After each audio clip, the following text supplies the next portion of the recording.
So we're going to talk about leader effectiveness training developed by Tom Gordon, and I'm standing in front of a chart of what he called the behavior window. And so I'm going to try to give you a very brief overview of what leader effectiveness training is about by showing you what the behavior window is about. Because this sort of is the core of everything in the class. And this represents different situations that you can encounter on an everyday basis.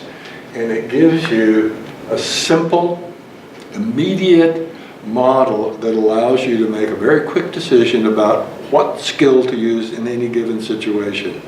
So a situation presents itself, what skill do I use? And so you know right away, as long as you're paying attention to what's going on out in the world and also inside yourself. So this is called a behavior window, and what it represents is your view of some other person. And the way I like to think of it is that I have a window for each person with whom I have any sort of contact, right? And within the boundaries of that window, there are behaviors. And a behavior is something I can see, I can hear, I can touch. It comes to me directly through my senses. So it's the things people say, the things they do, their nonverbals, their expression on their face. All of those things are things that I observe directly. Now certainly, every human being, there are many, many things about them that I don't see, I don't hear. I don't know what goes on inside their head. I don't know what their intentions and motives are. I don't know how they spend their time otherwise, other than what I experience directly from each of those people. Now, within that window, my direct experience of this person, some of those things are okay with me, but some of those behaviors may prevent me from meeting some important need of my own. So I may say some of those behaviors are acceptable to me, some of those behaviors are unacceptable to me. So in a sense, what I do is draw a line in my window. And the way it works is those behaviors that I view as above my line are acceptable behaviors. They do not interfere in any way with my ability to do what I need to do or to accomplish my goals, to get my needs met.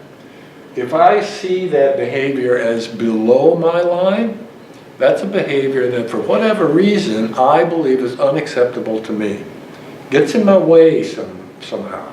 It may be emotionally, it may be practically, it may make it hard for me to do my job, do my work. In some way, I deem that behavior as unacceptable to me. And this line of acceptance is not a stationary line. It can go up or it can go down. If the line goes up, that means I see more things as unacceptable behaviors. There's more stuff below my line, right?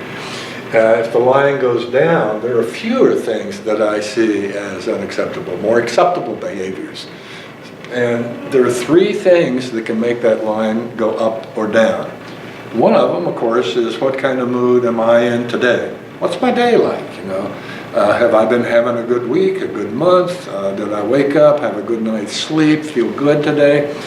I'm in a good mood, I'm looking forward to what's happening today. On a day like that, my line may be very low, and most behaviors are acceptable to me. Even if it's something that yesterday or the day before may have bothered me, today it doesn't, because I'm in a great mood. It could be the opposite, you know, bad day, right? You know, I just messed up a presentation. You know, my kid's having trouble at school. I just had an argument with my spouse. You know, it could be a lot of things impacting on my mood. And so today, I just have less patience than I might otherwise.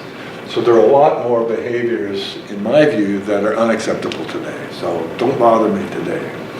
The second thing that might impact how I view those behaviors is the circumstances under which the behavior occurs. Some things are okay in one set of circumstances and not in another. One example I often use is, say someone tells an off-color joke. If it's after work and we've stopped off to have a beer, watch a game on the TV, and they tell us off-color joke, yeah, that's fine.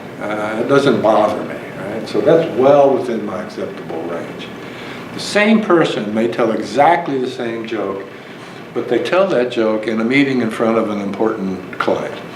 That's not okay. So it's exactly the same behavior, but because the conditions, the circumstances are different, it falls in a very different place in my behavior window. The third thing that can cause this line to move is my history with that individual. So let's say the behavior, for instance, is the person came to work a half an hour late. Okay, person number one is always on time. They're always prepared, they do good work, I can count on them. But today, for whatever reason, they came in a half an hour late. My first gut reaction to that is, wow, they must have some really good reason for coming in late. So that behavior at that moment is still within my acceptable range. Different person. This person often comes in late. Sometimes they're late with assignments.